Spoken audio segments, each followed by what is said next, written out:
Hey, what's up? This is Chris, and today we are going to build the Classic TKL from NovelKeys and NovelKeys.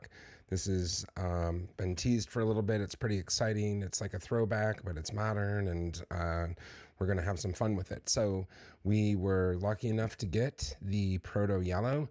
I thought this had a lot of really uniqueness to it, being the see-through, the translucent, the giant yellow pad on the bottom with the yellow gaskets. I thought this one was done very well. So I was lucky enough to snag this. I got some keycaps. We got our Classic Oil Kings. We got some stabs over here ready to go. So we're going to put this together and check it out. All right, here we go. Let's open it up. All right, the first thing we see is this. Well, first of all, this foam is like velvet. It's like some high-end foam there. All right, so here we go. Tools and accessories. And here we go. So this is the case itself. It's pretty much already assembled. We're going to take all the foam out. As you know, on this channel, we're not big fans of foam. So we're going to disassemble it just to have some fun anyways. That is some sweet foam. And then let's open this up. And we can kind of just dump it out in. And a plate fork. And even the back of the box matches the design on the bottom. Nice touch. It's what you've come to expect from NovelKeys. NovelKeys, they do really good work. So there we go. That's what's in the accessories box. So again, we have the plate fork, which is perfect because I'm not using foam. So this is going to help us get our switches and plate separated as we install them. These appear to be extra. So we have a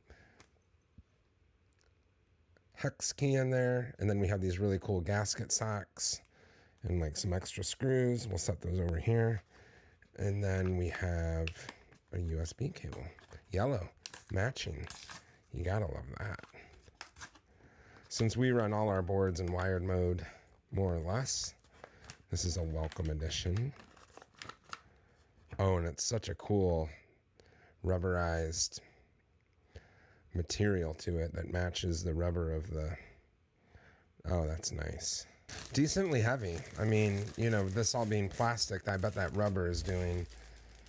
That rubber silicone on the bottom is doing a lot of work, but there we go.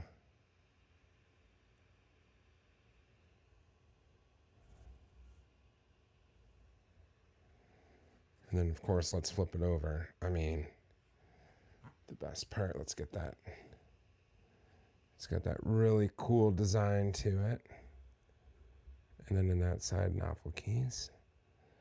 You can see part of the silicone sort of weight that's in the bottom of this. And I did see on Alex's stream with the designer that these gasket boots can be flipped up or down. So if you want to see the yellow strip between them, or you can hide that yellow strip, which I thought was a really cool design decision as well. I believe this is with the strip showing, and I like that. The more yellow, the better. You'll see when we come to our keycaps. So for starters, we need to disassemble this. All disassembly will be from the back. 1, 2, 3, 4, 5, 6, 7. We have these 8 screws. I'm not sure if they're different sizes, so we'll keep them separate for now. We'll put them in the order that we took them out, just in case. There's like taller ones up here or smaller ones on the bottom. I don't want to get it mixed up. Well, we got one, and it appears they're all the same size, so that's good. Now, this appears to just lift off. Here we have the little gasket section around the LEDs to stop the light bleeding from the little feature cut out here. All right, let's set that over to the side. Then it appears we have our plate and PCB combination that is plugged in. Let's unplug that cable here. And then we have the bottom. And again, this bottom is like a silicone sort of weight. Sound dampening. I'm going to keep that in there because I think it visually adds to the bottom as well. So, and I like it to be a little hefty. This thing being all plastic, it's going to get really light really quick. So I like having that in there. We will actually set that over there. And then let's look at this. So here we have sort of what I guess I would say is case foam beneath the PCB, but above the case. We are not going to use that. Also, what we don't want to use is the foam in between the plate and the switches in the PCB. So let's take that apart. Now we have these 1, 2, 3, 4. Okay, and then the plate should just lift off. Now the plate is what has the gasket socks, and that was actually stripped down. So I think I'm going to flip these so the strip is up so it's an even more prominent yellow. Let's do that right now. So like I was saying, these gaskets have kind of a strip between them. And what we're going to do is we're going to flip them so the strip is above the fold. There we go. It's a slight difference, so we can see here is with them above, and here is with it below. Very slight, but if what you're going for is that color pop, let's just get as much color popping as we can. There we go. So we were able to do that. Let's set this here just for a second, because what we're going to take out is this plate foam. So this is the foam that sits between the plate and the PCB. And then this is the switch foam that again sits under the switch. I'm just not a foam type of person.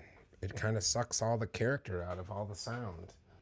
All right, next up, we're going to put our stabilizers on. So these are screw-in stabs. Okay, it's a 7U spacebar. That is awesome. Okay, there we have it. The last stabilizer is in. They're all mounted. Next step is to put the plate back over top, and then we can start feeding the switches in. We're going to lower that on. That is tight. All right, there we go. So we have the stabilizers on the PCB. We put the plate on top, screwed in the standoffs. Now we're going to feed in our switches. We're going to use this plate fork because we need to keep that separation. We're going to start here on the bottom and work our way up. Oh, I was off by one switch. I think, oh man, off by one. You are the lucky one. Let's put these back over here. And there we have it. The completed PCB with switches and stabilizers. We took out the foam. We are ready to drop it in its case, get these keycaps on. And then I just undid all the work. Well, all right, there we go. The PCB is in. The cables are connected. Let's drop the top on and screw this together. All right, now let's make sure everything looks good.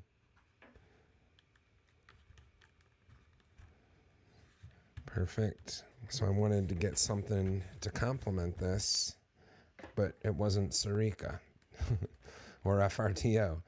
So here we have DROP DCX Citrine. And it's a straight up yellow with white legends. I mean, pretty close to matching. So this is going to be real fun. So I appreciate that they gave you all the keys to achieve all yellow. If you wanted to do, you know, a white space bar or a white escape key, something like that, I think I'm going to do an artisan up here. Hey, hey. Oh, awesome. All right, let's seal these back up. Here we go.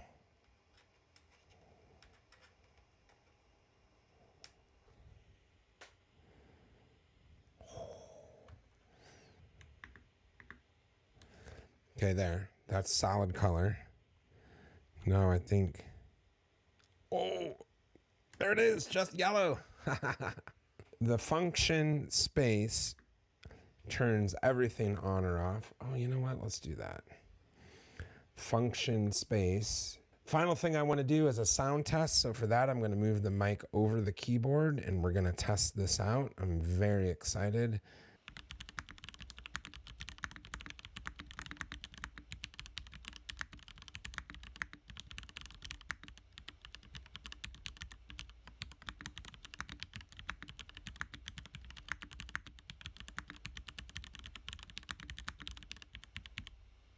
Okay. One thing I'll say just off the bat is it's quiet. There's, for not having any foam, it really sucks up a lot of the sound. The spacebar definitely has a very distinct sound that I like. And overall, I think my first impression was it's a lot quieter than I was expecting. I was expecting to hear a little more like plasticky kind of clack to it, and it doesn't at all. It has sort of a low end to it. Let's switch these Oil Kings out for the Morandis, and then let's do another sound test and see if we can get it a little bit louder, a little bit brighter of a sound, and go from there. All right, so we've pulled off all the keycaps. We undid all the switches. We don't want to just shove those back in for two reasons. One, you always want to support the bottom of the hot swap socket, so we want to get the PCB out and put it back on our desk as we push those in. And two, because there's no foam, we need that plate fork to separate the plate from the PCB. So we can't just shove the switches back in 0 for 2. So we're going to take the PCB out of the case, put the PCB right here on the hard surface, use our plate fork that came with the Classic TKL, and put those Morandis back in. But these Morandis are going in so smooth compared to those Gaterons. We're all set. We're about to drop it back in the case, plug it in, sound test it. I'm going to say it's going to look a lot better too. The light is going to diffuse more, and it's going to have a really cool look to it. So here we go.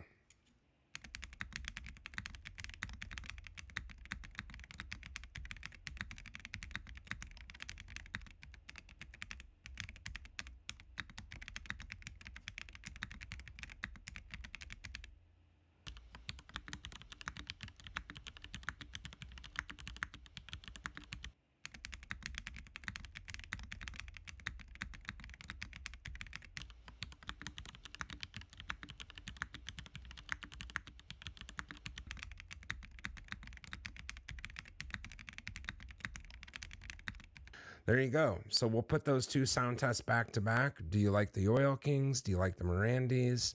Do you like something completely different? That's the best part about this hobby. You get to just kind of mess around and play until you get what you want. So show you that caps lock again. Not only does it light up under the caps lock key, but it also really brightens that up. And again, that's really nice.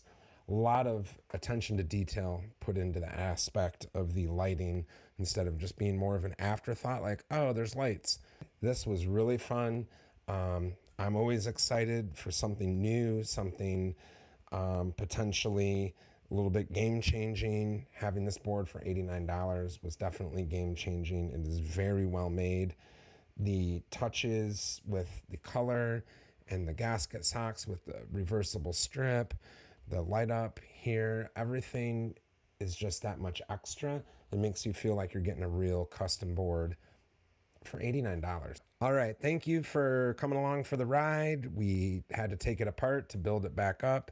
We got everything just how we want it, and this is instantly going to go into our rotation. So thank you for stopping by. I'll see you later. Peace.